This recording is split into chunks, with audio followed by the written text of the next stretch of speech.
April 28, 1945. A muddy camp in northern France. 43 German women stepped off a military truck. Their uniforms were torn. Their faces were hollow. They had not eaten real food in weeks. They had been told one thing about Americans: they will do terrible things to captured women. Death is better than surrender. So when one woman collapsed in the mud, blood soaking through her grey dress, the others screamed. They were certain the killing had started. But the Americans didn't raise their rifles. They ran toward her with medical bags.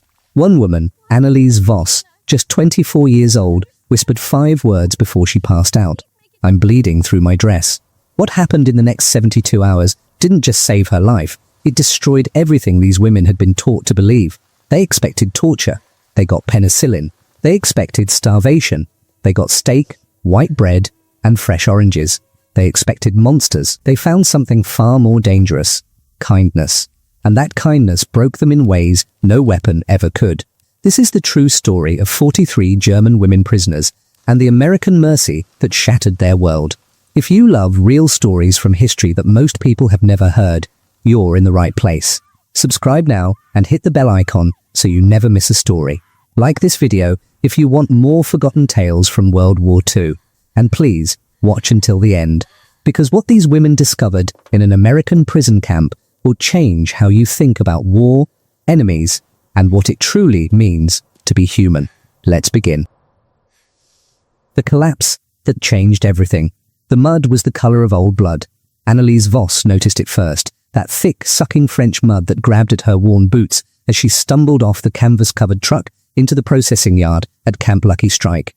Around her, 42 other women in stained Wehrmacht auxiliary uniforms descended into the same mire, their faces gaunt, their eyes scanning for the violence they had been promised. April 28, 1945. The Reich was dying. Everyone knew it, even if no one dared say it aloud. Berlin was surrounded. The Fuhrer had retreated to his bunker. And here, in a muddy camp outside Le Havre, 43 German women, Nachrichtenhelferinnen, Stabshelferinnen, Flakwaffenhelferinnen, stood in loose formation, waiting for the Americans to reveal their true nature.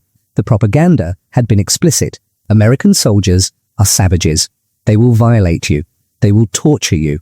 Death is preferable to capture. These warnings had been drilled into them during training, reinforced by whispered stories passed between units, confirmed by official broadcasts from Berlin. Over 500,000 German women had served as military auxiliaries during the war. Those captured by the Soviets had faced horrors that matched the warnings. Surely the Americans would be no different. But what hit them first was not violence. It was smell. Coffee. Real coffee. Not the ersatz grain substitute they had choked down for years, but actual coffee. Rich and dark, wafting from somewhere beyond the processing tents. Mixed with it came the scent of frying meat, diesel fuel, and something else. Something clean. Soap. Actual soap. Anneliese inhaled deeply, and the smell made her dizzy. Or perhaps it was the pain, that grinding, tearing sensation in her lower abdomen that had been building for 3 days. She had told no one. Complaining was weakness.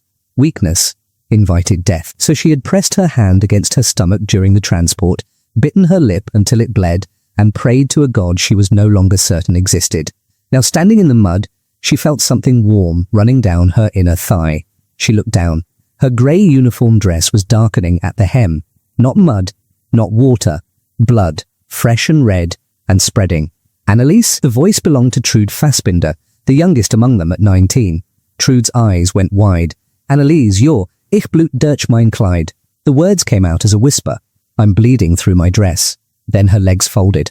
Anneliese collapsed forward, her body hitting the mud with a wet, heavy sound that silenced every voice in the yard. For one frozen moment, nothing moved. The German women stood paralyzed. The American soldiers near the processing tents turned to look. Then the screaming began.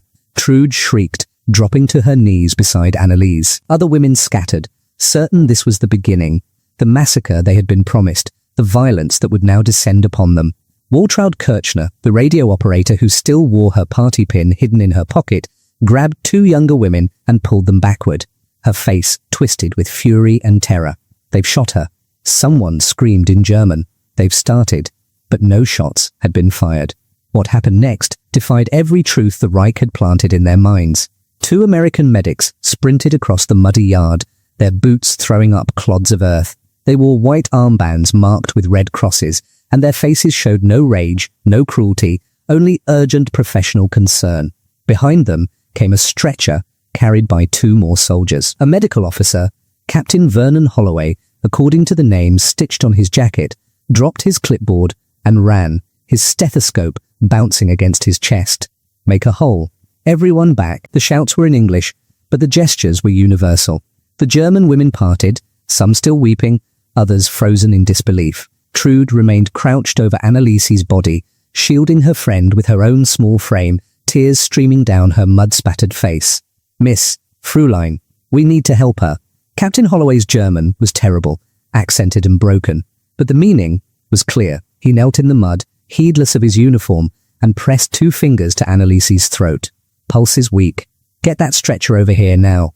A medic cut away the fabric of her dress with scissors, exposing the source of the hemorrhage, an untreated wound in her lower abdomen, likely shrapnel from the Allied bombing raid that had struck their convoy a week earlier.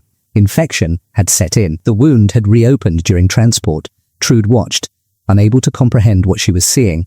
An American doctor, kneeling in mud, working frantically to save a German woman's life. This wasn't supposed to happen. Captain Holloway looked up at Trude, his tired eyes meeting hers. He pointed to the red cross on his armband. "We help," he said slowly, carefully. "Understand? Helfen. We help her." Within 3 minutes, Anneliese was on a stretcher, being carried toward an ambulance that had roared into the yard. The back doors stood open, revealing a clean interior, real medical equipment, oxygen tanks, supplies arranged on metal shelves. Nothing like the makeshift aid stations the German women had seen during the war, where wounded soldiers lay on straw with barely enough bandages to go around. As the ambulance doors closed and the vehicle pulled away, siren wailing, Elfriede Lindemann, the former head nurse who had seen more battlefield injuries than she could count, spoke for the first time. Her voice was barely a whisper.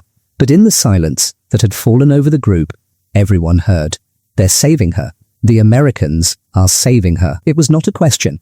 It was a statement of fact that seemed to violate the fundamental laws of the universe as they understood it. And it was only the beginning. Who were these women? 3 months earlier, they had been soldiers of a different kind. Not warriors with rifles, but the machinery behind the Wehrmacht, the typists, radio operators, telephone girls, and nurses who kept the German war machine running. Anneliese Voss had joined the Nachrichtenhelferinnen in 1942. She was 21 then, fresh from university in Cologne, fluent in French and some English. The recruiter had promised her meaningful work. "Help your nation in its hour of need," he had said. So she learned to operate radio equipment, decode messages, relay orders across static-filled channels. She believed she was serving something greater than herself. Trude Fassbinder had no choice. At 17, she received her conscription notice. Report to the Stabshelferin training center in Munich. Learn to type 60 words per minute. File reports. Answer telephones. She had wanted to be a teacher. Instead, she became a clerk in a Wehrmacht supply office in Belgium, counting ammunition crates and typing casualty lists. Elfriede Lindemann had volunteered in 1940, when Germany still seemed unstoppable. She was a trained nurse, and wounded soldiers needed care. For 5 years, she worked in field hospitals, first in France, then Poland, then the nightmare that was the Eastern Front. She had held boys as they died, whispering lies about how their wounds weren't fatal. She knew exactly what war was. By April 1945, they all knew the Reich was finished. The Americans had crossed the Rhine. The Soviets were in Berlin. The infrastructure collapsed around them. Supply lines broke. Communication networks went dead. Orders came less frequently, then stopped altogether. They were captured on April 18th during the chaotic American advance through northern France. Their unit, a signals company attached to a Wehrmacht garrison, had been retreating eastward when American armored columns cut them off. The male soldiers surrendered immediately. The officers fled. The women were left standing in a farmyard with their hands up, terrified. An American lieutenant had walked through their ranks, young and sunburned, shouting something in English nobody understood. Eventually a German-speaking sergeant translated, "You're prisoners of war. You'll be processed and transported to a holding facility. Follow orders and you won't be harmed. You won't be harmed." The words meant nothing. They had been told what capture meant. During training, the instructors had been explicit. If you are captured by the Bolsheviks, They will rape you and kill you. If you are captured by the Americans, they will do the same. They simply hide it better. The Americans are hypocrites. They speak of civilization while committing atrocities. Better to die fighting than surrender. The propaganda had filled every corner of their world. Newsreels showed American soldiers looting churches. Radio broadcasts described torture camps where prisoners were starved and beaten. One particularly vivid poster, plastered across barracks walls, showed a brutish American GI towering over a terrified German woman, the caption reading, "This is what surrender looks like." So when the trucks came to transport them westward, the women prepared for death. The journey took 8 days. They traveled in covered military trucks, 43 women packed together on wooden benches. The Americans gave them water twice daily and hard biscuits that tasted like sawdust but were more food than some had seen in weeks. They stopped at night in guarded compounds. No one touched them. No one threatened them. This only deepened their fear. The cruelty would come later, they told themselves. The Americans were waiting until they reached the main camp. Then the real horror would begin. During the journey, they whispered in the darkness. Waltraud Kirchner, whose husband had died at Kursk, insisted they should resist. If they try to dishonor us, we fight. We die with dignity. She still believed every word the Frere had spoken. Germany was righteous. The enemy was evil. Defeat was temporary. Sieglinde Bachmann wasn't sure what to believe anymore. She had operated telephone switchboards in Frankfurt, connecting calls between officers who spoke of wonder weapons that never came and victories that turned into retreats. She had heard things she wasn't supposed to hear. The gap between official truth and reality had grown too wide to ignore. Elfriede said little. She had seen too much death to waste energy on speculation. Whatever came next would come. Rage wouldn't stop it. Faith wouldn't prevent it. She simply sat with her hands folded, watching the younger women wrestle with their fear. Trude prayed silently, clutching a small wooden cross her mother had given her. She was 19 years old. She had never kissed a boy, never lived alone, never made a real choice about her own life. Now, she was a prisoner, traveling toward an unknown fate in the hands of an enemy she had been taught to fear more than death itself. Then, Anneliese had collapsed in the mud, and everything they believed began to crack. The ambulance that took her away wasn't a trick. The medics who cut away her dress weren't monsters. The doctor who knelt in the mud wasn't pretending. They were trying to save her life. Why? The question hung over the remaining 42 women as American soldiers led them toward the processing tents. If the enemy was truly evil, why save one bleeding German woman? If Americans were the savages they had been warned about, why were there medical personnel instead of executioners? One answer was possible. Everything they had been told was a lie. But if that was true, what else had been lies? The question was too dangerous to speak aloud. But as they walked through the mud toward the tents, passing American soldiers who looked bored, not bloodthirsty, every woman felt it growing in her chest. Doubt. Small and terrible, and impossible to ignore. The tent smelled like disinfectant and canvas. The 42 women stood inside, blinking in the filtered light. Signs hung from support poles in both German and English: Registrierung, registration, medizinische Untersuchung, medical examination, Versorgung, supplies. Someone had taken the time to translate. That small detail registered in minds trained to notice everything. An American woman sat behind a folding table with a typewriter. She wore a Red Cross armband and looked tired but professional. She spoke through a translator, a German-American corporal who looked almost as uncomfortable as the prisoners. Name, age, unit assignment, where you were captured. The questions were simple, clinical, not accusatory. Trude went first because she was standing closest. Her voice shook as she gave her answers. The woman typed without looking up, her fingers quick on the keys. When Trude finished, the woman glanced up briefly and nodded. Not a smile, not hostility, just acknowledgement. Next, one by one, they answered the same questions. The process took an hour. No one was struck. No one was insulted. It was simply paperwork, boring, methodical, and strangely normal. Then came the medical examinations. This was where the women expected the nightmare to begin. A female American soldier led them behind a canvas partition. Trude's hands began to shake. Waltraud whispered fiercely to the woman beside her, "Stay strong. Don't let them see fear." But when they stepped through, they found something impossible. Female nurses, 4 of them. American women in crisp uniforms with Red Cross insignias. Not male soldiers, women. The lead nurse was older, perhaps 35, with dark hair pinned back and calm eyes. She spoke through the translator in a voice that was firm, but not harsh. "We will examine each of you for injuries and illness. This is required by the Geneva Convention. You will be treated with respect. If you are injured, you will receive medical care. If you are sick, you will receive medicine. Geneva Convention." The words sounded like fantasy. "You will undress behind privacy curtains," the nurse continued. "One at a time. You will be given a robe. The examination will be conducted by female medical personnel only. Privacy curtains?"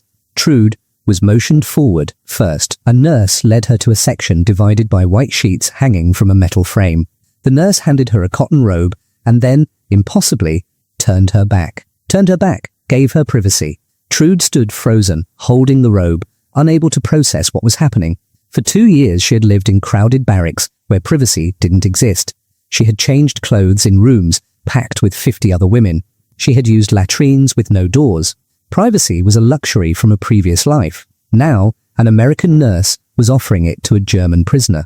Slowly, Trude removed her filthy uniform. The nurse kept her back turned until Trude whispered, "Fertig, ready." The examination was thorough, but gentle. The nurse checked her eyes, ears, throat, listened to her heart and lungs with a stethoscope, asked questions through the translator about pain, injuries, illness. When she found lice in Trude's hair, inevitable after weeks without proper washing, she didn't recoil in disgust. She simply made a note on a chart. "Delousing treatment will be provided after your shower," the translator explained. "Standard procedure for all incoming personnel. You'll also receive clean clothing." Shower? One by one, the others went through the same process. Some emerged from the examinations with bandages on wounds they had been hiding. Others received medications for infections. Elfriede, with her nurse's training, watched the American procedures with professional attention. She recognized the protocols, proper hygiene, organized record-keeping, genuine medical care. This wasn't theater. This was real medicine. When it was Elfriede's turn, the examining nurse was Lieutenant Lorraine Cobb, older, perhaps 40, with grey streaking her brown hair. She worked quickly and competently. At the end, she did something unexpected. She placed a hand on Elfriede's shoulder and spoke. The translator relayed, "You're going to be fine. All of you. We'll take care of you." Elfriede's throat tightened. She managed a stiff nod. The nurse smiled briefly before moving to the next patient. After medical checks came the part they had dreaded most. They were led to another building, wooden, long, with steam rising from vents. A shower facility. This was it, they thought. This was where the humiliation would happen. Mass showers. No privacy. Guards watching. But inside, they found individual stalls. 12 of them, each separated by canvas curtains. Hooks on the walls held thick white towels. On wooden benches sat stacks of clean clothing, simple cotton shirts, trousers, underwear, socks, and soap. Real soap. Bars of white soap that smelled faintly of lavender, stacked beside each clothing pile like small miracles. Siglindi picked one up and turned it over in her hands. She hadn't seen real soap in over a year. The Reich had been using substitute soap made from clay and chemicals that stripped skin raw. This was smooth, gentle, and smelled like something from before the war. A Red Cross volunteer demonstrated the showers through the translator. Hot water was available. They could take as much time as they needed. No one would rush them. No one would watch. Trude entered a stall first, pulled the curtain closed, and stood in the small, private space, trembling. Then she turned the knob. Hot water poured over her. She gasped, then began to cry. She couldn't help it. The water was perfect, hot and clean and endless. She picked up the soap and worked it between her hands. The scent of lavender filled the small space. For the first time in months, she felt almost human. Around her, in other stalls, similar moments unfolded. Women wept under the spray. Others laughed in disbelief. Waltraud stood under the water in silence, her face unreadable, her ideology cracking under the simple weight of hot water and soap. When they emerged, clean, dressed in fresh clothes, hair wet and smelling of shampoo, they barely recognized each other. Elfriede stood before a small mirror mounted on the wall. She had expected to see a broken woman. Instead, she saw someone who looked merely tired, someone who might recover. The soap sat in her hand, a small white rectangle that had somehow become a symbol of something larger. Mercy, humanity, the possibility that everything they had been taught was wrong. The mess hall contradiction. That evening, they were led to dinner. The building was large, plain, and functional. Through the open doors, the women could hear voices, American soldiers talking, laughing, the clatter of trays and silverware. The smell that rolled out was overwhelming. Meat. Cooking meat. Real meat. Trude stopped walking. Her stomach contracted so violently she had to press her hand against it. She hadn't smelled roasting meat in over a year. In Germany, meat rations had dropped to 250 grams per week in 1944. By early 1945, there was often no meat at all. Just watery soup, black bread, and potatoes when they were lucky. "Keep moving," the guard said. Not harsh, just directive. They entered the mess hall. It was enormous. Rows of long tables filled with American soldiers eating and talking. Some glanced at the German women. Most didn't. There was no special segregation, no area marked for prisoners. They were simply directed to a serving line where food was being distributed. Sieglinde went first, holding her metal tray with both hands. A server, an American sergeant with a stained apron, placed food on her tray without comment. Rice. White rice, fluffy and steaming. Not the brown, broken grains mixed with sawdust they had eaten during the war. Vegetables, green beans and carrots, actually colored, actually recognizable. Meat, a thick slice of something that looked like pork, with gravy. Bread, white bread, soft and fresh, still warm. Butter, real butter in a small paper cup. Milk, a full glass of white milk, and an orange. Sieglinde stared at the orange as if it were a hallucination. Fresh fruit had disappeared from Germany in 1943. Oranges were luxuries she remembered from childhood, Christmas treats, special occasions. Now an American mess sergeant had just placed one on her tray like it was nothing. She moved to a table in a daze. The other women followed, each receiving the same impossible portions. They sat together at the end of a long table, staring at their trays. No one ate. Waltraud spoke first, her voice low and bitter. "It's a trick. They're showing us abundance to break our spirits. Or, it's poisoned." But even as she said it, her eyes were locked on the meat. Elfriede picked up her fork. As a nurse, she had learned to be practical. Starving herself to prove a point was idiocy. She cut a small piece of meat and placed it in her mouth. She chewed slowly. Her eyes closed. It was real. Properly cooked, properly seasoned. Real meat. Not the mystery tins of preserved fat they had choked down at field hospitals. Not horse meat, or worse. This was pork, tender and rich, and her body responded to it with an intensity that shocked her. A single tear rolled down her cheek. That was all the permission the others needed. They began to eat, slowly at first, then faster, as their bodies remembered what real food meant. Some cried while eating, others ate in focused silence. Trude ate 3 bites of rice before she had to stop, her shrunken stomach unable to handle more. She sat breathing heavily, staring at the half-full tray, overwhelmed. The bread was the hardest thing to accept. Sieglinde held the slice in both hands, feeling its softness.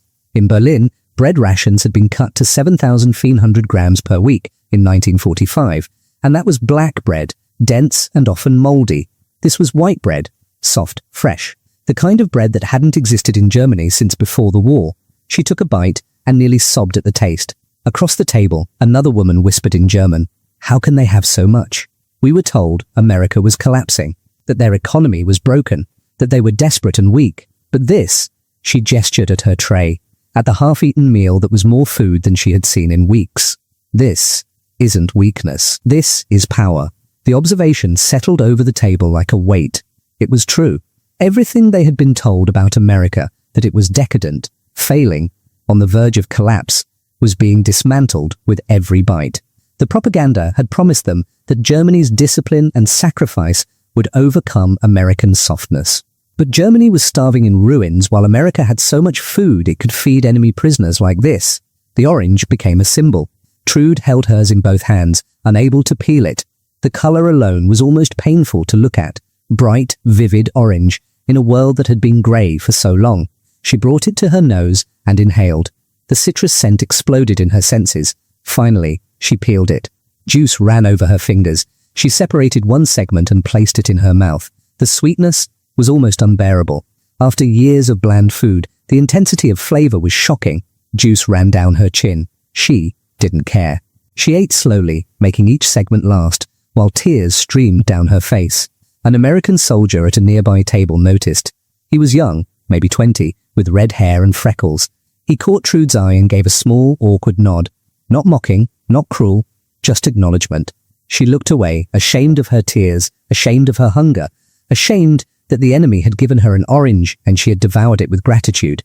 That night, back in their assigned barracks, the women lay in real beds with real mattresses and blankets. Each woman had her own bunk. Privacy curtains could be hung for those who wanted them.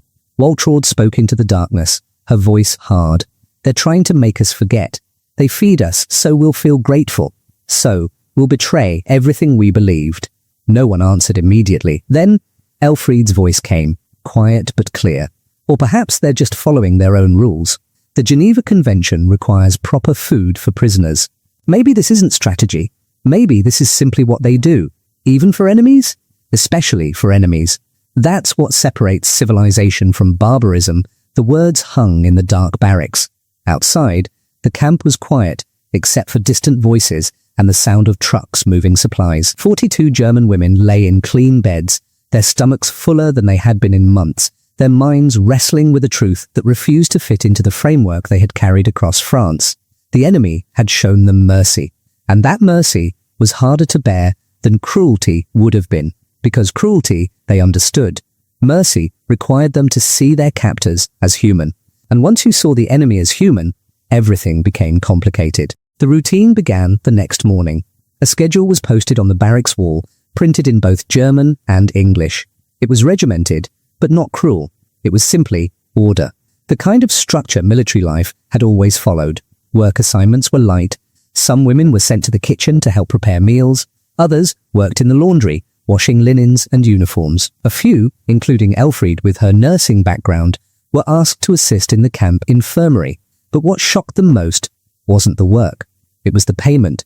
On the third day, each woman received an envelope containing camp scrip, paper money that could be spent only in the camp canteen. The amounts were small, roughly $2 per week, but the principle was staggering. They were being paid for their labor. Sieglinde stared at the bills in her hand as if they might vanish. This makes no sense. We're prisoners.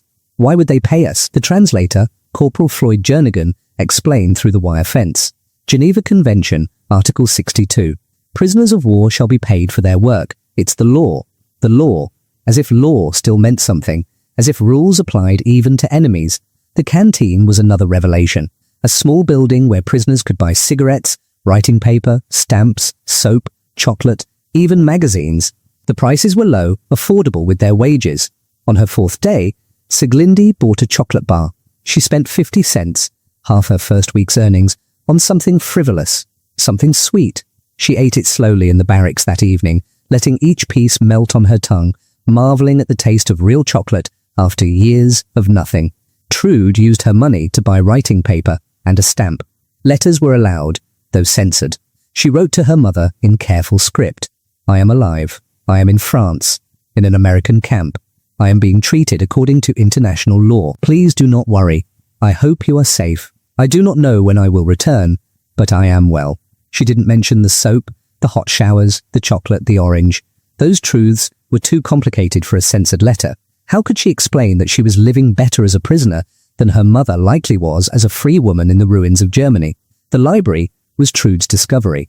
It was a small room in one of the administrative buildings, lined with shelves holding books in several languages. A sign on the door read, Bibliothek/Library, open 1400-1700 daily. The librarian was Mrs. Opal Hennessy, a Red Cross volunteer in her 50s with grey hair and kind eyes. She sat behind a desk stamping cards, organising returns. Trude entered nervously, uncertain if prisoners were truly allowed. Mrs. Hennessy looked up and smiled. Not a forced smile, a genuine one. Come in, dear. Are you looking for something to read? Trude didn't understand the English words, but the gesture was clear. Mrs. Hennessy stood and began pulling books from shelves, English primers, German novels, picture magazines. Through Corporal Jernigan, who happened to be nearby, Trude asked a question that had been weighing on her. Why would you help us? We were your enemy. The translator hesitated before conveying it. Mrs. Hennessy's expression softened. She answered slowly so the translation would be clear. My son died in North Africa in 1943. He was 22 years old. She paused, her hands resting on a stack of books. Hating you won't bring him back. But maybe teaching you to read English, maybe helping you learn, maybe that builds something better. Maybe that's what he would have wanted. Trude stood silent, the books heavy in her arms. The idea that a woman who had lost her son could choose grace over revenge violated everything she understood about the world. 2 weeks after their arrival, Annalise returned from the hospital. The women gathered around her in the barracks, touching her arms to confirm she was real. She looked transformed, colour in her cheeks, weight returning, the wound properly healed with clean white bandages. They gave me penicillin, Annalise said, sitting on her bunk. Real penicillin, not the substitute drugs we used in the field. They operated, cleaned the infection, stitched me properly. The doctors explained everything through a translator. They asked my permission before each procedure. She placed her hand over the healing wound. I thought I was going to die. I wanted to die because I thought death was better than what the Americans would do. But they saved my life. They used their medicine, their skills, their resources on an enemy. I still don't understand why. The question hung in the air. No one had an answer. Small kindnesses accumulated like snow. Corporal Chester Kowalski, a young guard from Chicago, tried to learn German phrases. His pronunciation was terrible. Guten Morgen came out as Guten Morgen, but the women appreciated the effort. One morning, Trude tripped on loose boards in the pathway and scraped her knee badly. Before she could stand, Kowalski was there, helping her up, radioing for medical help. He looked genuinely worried. You okay? He asked in broken German. Hurt bad? Small hurt, Trude answered in her limited English. He smiled, relieved. Good. Small better than big. It was a tiny exchange, almost meaningless, but it represented something larger, basic human connection across enemy lines. At night, the women talked in whispers. I believed in the Frere. One woman confessed in the darkness. I believed we were righteous, that we were saving Europe from decadence. But if we were right, why are we the ones starving in ruins? Why does the enemy have so much they can give oranges to prisoners? Waltraud still resisted. They're trying to break us, make us forget our loyalty. But her voice lacked conviction now. Even she had accepted the food, used the soap, slept in the clean bed. Elfried spoke carefully. I think we were lied to. Not just by the government, but by ourselves. We wanted to believe Germany was special, destined for greatness. But the truth is simpler. We were people caught in a war started by leaders. When I collapsed, I believed I was dying. I believed Americans would let me die, or kill me. I was wrong. You saved my life. You gave me medicine, surgery, care. You treated me like a human being when I expected to be treated like an animal. I don't understand why, but I am grateful. She paused, gathering herself. We were taught to hate you. We were taught you were evil. But you showed us kindness when you could have shown cruelty. You gave us dignity when you could have taken it. You changed how I see the world. That is a gift I didn't expect and don't deserve, but I will carry it for the rest of my life. The colonel was quiet. Then he spoke gently. Miss Voss, we did what any civilized nation should do. We followed the Geneva Convention because it represents the best of human behavior during the worst times. War is terrible, but it doesn't have to destroy our humanity. I'm glad you recovered, and I hope when you return to Germany, you'll remember even enemies can choose mercy. Annalise bowed deeply. The colonel returned it, less practiced, but sincere. In that moment, the distance between prisoner and captor disappeared. They were simply two people acknowledging shared humanity. The night before departure, the women held a final gathering. Elfried stood and spoke to the group. We survived something impossible. We survived not just the war, but the collision of everything we believed with reality. Some of us changed completely. Some changed a little. Some are still struggling. But we've all been marked by this. We can't pretend it didn't happen. She paused, her voice strengthening. Germany will be different too. Devastated, yes. Defeated, yes. But also rebuilding. Maybe we can be part of that. Maybe what we learned here about democracy, about rights, about mercy, maybe those lessons are what Germany needs now. The ship home was American, clean and well maintained. The women traveled in cabins, not cargo holds. They ate regular meals, slept in real bunks. Even in departure, the standards remained. Trude stood on deck as the French coast disappeared behind them. She felt as if she were leaving more than a place.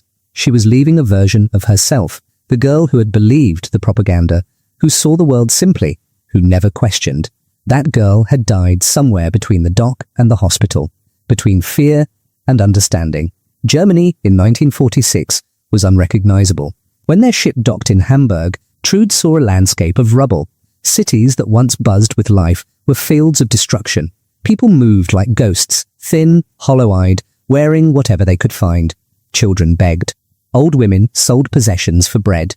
Trude found her mother living in a shelter built from scavenged wood. When they embraced, Trude felt her mother's bones through thin clothing. The guilt crashed over her. She was healthy, carrying soap and chocolate as gifts. Her mother was starving. But her mother didn't accuse.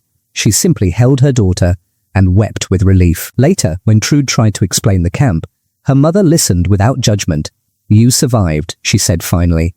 "That's what matters. Now you can help us rebuild." Who valued power over humanity. Letters began arriving from Germany. The news was devastating. Cities in ruins, starvation widespread, millions homeless. The contrast between their treatment and their families' suffering created crushing guilt. Sieglinde received a letter from her sister. "We have bread twice a week, if we're lucky. Mother is sick. There is no medicine, but we survive. Stay strong." She read it in the barracks and wept. That evening, she ate her dinner in the mess hall while her family starved. The injustice was unbearable. Yet refusing food wouldn't feed her sister. Dying wouldn't save her mother. So she ate, and hated herself for being grateful. The cracks in their ideology widened daily. Each small mercy, each act of basic decency, each moment of unexpected humanity chipped away at the certainty they had carried. The Reich had taught them that Americans were monsters. But monsters didn't pay prisoners' wages. Monsters didn't provide libraries.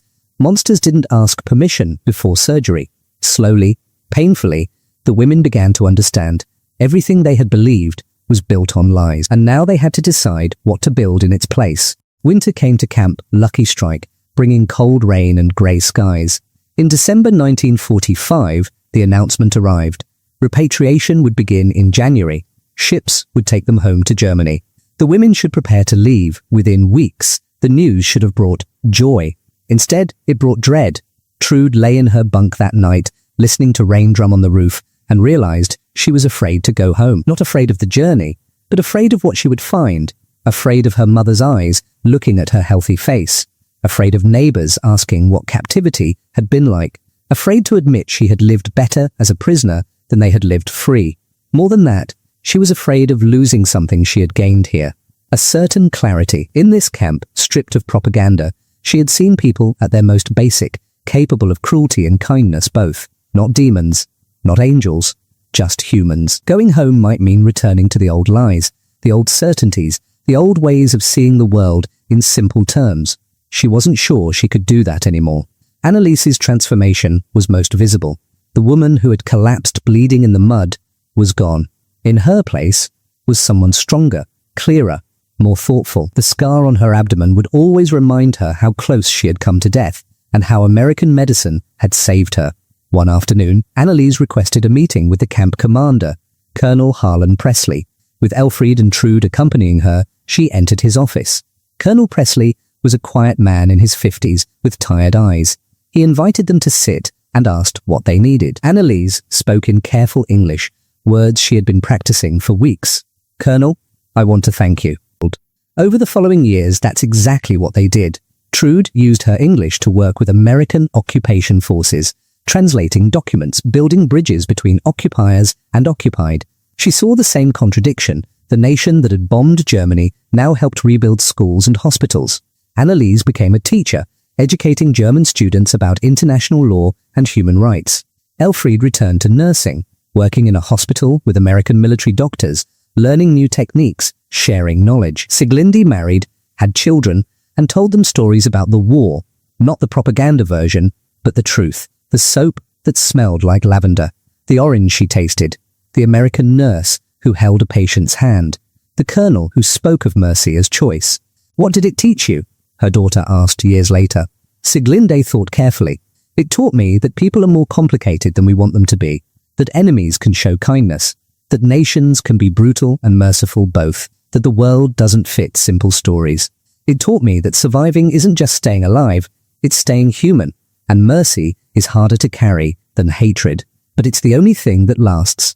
They had entered captivity as believers in the Reich.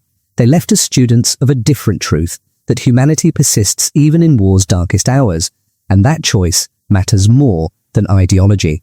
The story of these 43 German women is one thread in a larger tapestry. Thousands of Axis prisoners experienced similar awakenings in Allied camps during World War II. Each story matters because each represents a human being confronting the gap between propaganda and reality, between hatred and understanding. As Annalise told her grandchildren before she died in 2001, the Americans didn't break us with cruelty, they broke us with kindness. And that breaking hurt more than torture could have, because it forced us to see them as human. Once you see your enemy as human, you can never hate the same way again. That's the lesson. That's why the soap mattered more than the bombs. The greatest weapon wasn't military might. It was the choice to treat enemies with dignity. That choice echoed across generations, proving that even in war, mercy can be more powerful than vengeance. This is why these stories must be told. They remind us that humanity is always a choice, and that choice defines us more than any victory or defeat ever could.